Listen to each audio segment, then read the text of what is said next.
이 영상은 구글 AI 오디오 오버뷰를 이용해 제작되었습니다. 사실에 기초해 제작되었지만 혹시 오류가 있을 수 있습니다.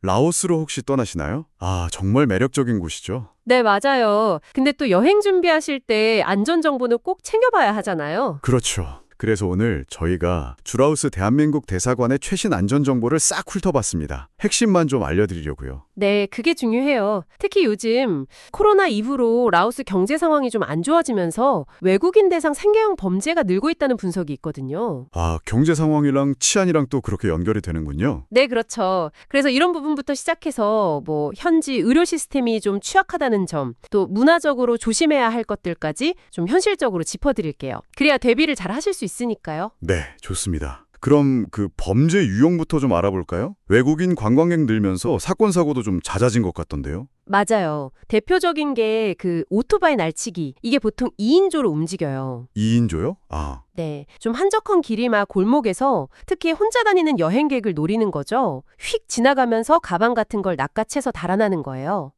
순식간이겠네요. 그렇죠. 그리고 또 숙소 침입 절도도 있어요. 이게 예전에 묵었던 사람이 열쇠를 복사해뒀거나 아니면 잠금 장치가 좀 허술한 곳, 그런 빈틈을 노리는 거죠. 듣기만 해도 좀 아찔한데요. 그럼 대비는 어떻게 해야 할까요?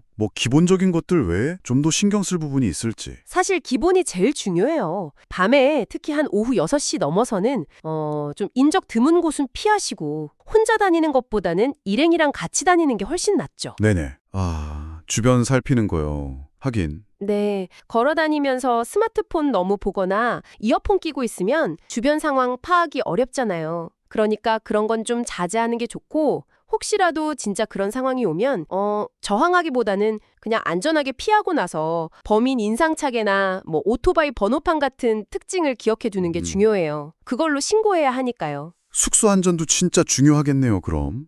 외출할 때는 귀중품 당연히 안 두고 잠금 장치 꼭 확인하고. 아, 그리고 그 낯선 사람이 너무 친절하게 다가와서 음료수 같은 거 권하는 경우요. 그런 걸 어떻게 봐야 돼요? 아, 그거 진짜 조심해야 돼요. 실제로 약물 같은 거 탄 음료수 먹이고 정신 잃게 한 다음에 금품 훔쳐가는 사례가 보고되고 있거든요. 세상에. 네, 그러니까 낯선 사람이 너무 과하게 친절하다. 그러면 일단 좀 경계하는 게 좋아요. 그리고 여권이랑 현금, 이거는 진짜 꼭 여러 곳에 나눠서 보관하셔야 합니다. 아, 분산 보관. 중요하죠. 네, 여권 잃어버리면 재발급 받는데 한 열흘? 그 정도 걸리거든요. 그럼 여행 일정 다 꼬이는 거죠. 열흘이나요. 와, 그럼 범죄 말고 다른 안전사고 위험은 없나요?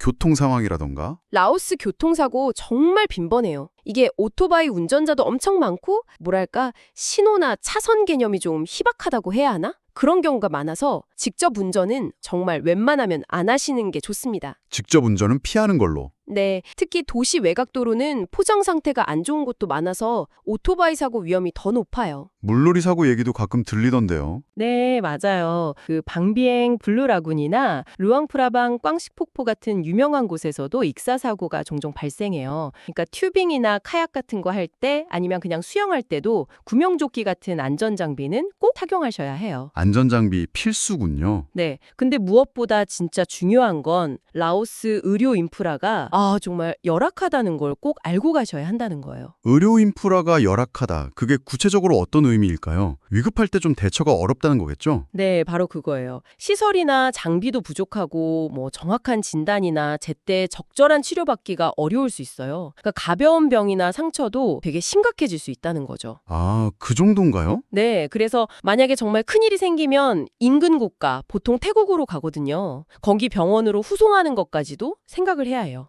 태국으로 후송까지? 네. 그래서 여행자 보험 드실 때 이송 비용 커버되는지 꼭 확인하셔야 하고요. 그리고 음식, 식중독이나 기생충 감염 예방하려면 음식이나 물은 꼭 위생 상태 보고 익혀 드시는 게 중요해요. 날씨도 더우니까 열사병 조심해야 하고 숙소에서 전기 누전 사고도 가끔 있으니 안 쓰는 코드는 좀 빼놓는 게 좋고요. 정말 생각할 게 한두 가지가 아니네요. 아, 그리고 마지막으로 이건 꼭 짚어야 할 것 같은데 그 해피 어쩌고 하는 음식이나 풍선 그거 뭔가요? 아, 네. 일부 여행자 거리 같은 데서 그 환각 성분 넣은 거요. 해피쉐이크니 해피피자니 하는 음식이나 아니면 해피벌룬이라고 아산화질소 가스 넣은 펑선 파는 경우가 있어요. 해피벌룬? 네, 이거 진짜 호기심에서라도 절대 손대면 안 됩니다. 절대요. 위험성을 좀 더 설명해 주시면 좋을 것 같아요.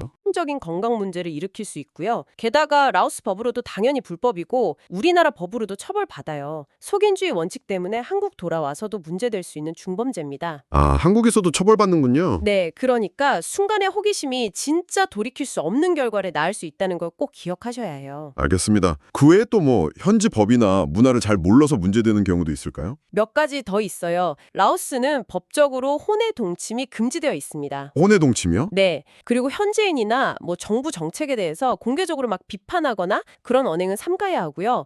허가 없이 막 봉사활동을 하거나 물품 나눠주는 것도 오해를 살 수 있어요. 아, 봉사활동도 허가가 필요하군요. 그렇죠. 또 하나 알아두시면 좋은 게 현지 경찰 시스템이 우리랑 좀 달라서 사건 처리나 조사가 생각보다 꽤 오래 걸릴 수 있다는 점, 그것도 미리 염두에 두시면 좋습니다. 와, 오늘 진짜 라오스 여행 전에 꼭 알아야 할 중요한 정보들을 많이 짚어봤네요. 네, 그렇죠. 정리해보면 일단 최근 늘어나는 범죄, 특히 그 경제 상황과 연관된 생계형 범죄에 대해서 좀 경각심을 가져야 하고 또 의료 환경이 아주 취약하다는 걸 꼭 인지하고 대비해야 하고요. 네, 맞아요. 그리고 그 햇피 모시기 하는 불법 약물은 절대 멀리하고 현지 법과 문화를 존중하는 태도, 이게 정말 중요하겠네요. 네, 맞습니다. 여기서 딱 한 걸음만 더 나아가서요. 오늘 들으신 이런 정보들을 그냥 아는 데서 그치지 마시고 만약에 내가 이런 상황에 처하면 어떻게 해야 하지? 하고 미리 한번 머릿속으로 그려보시는 건 어떨까 싶어요. 아, 시뮬레이션처럼요? 그렇죠. 그런 잠재적인 위험을 충분히 인지하고 대비책을 세우면서도 또 너무 경직되지 않고 열린 마음으로 라오스라는 나라 자체의 매력을 온전히 경험하는 거. 그 균형점에 잘 찾는 게 여러분의 여행을 더 안전하고 또 풍요롭게 만들어줄 거라고 생각합니다.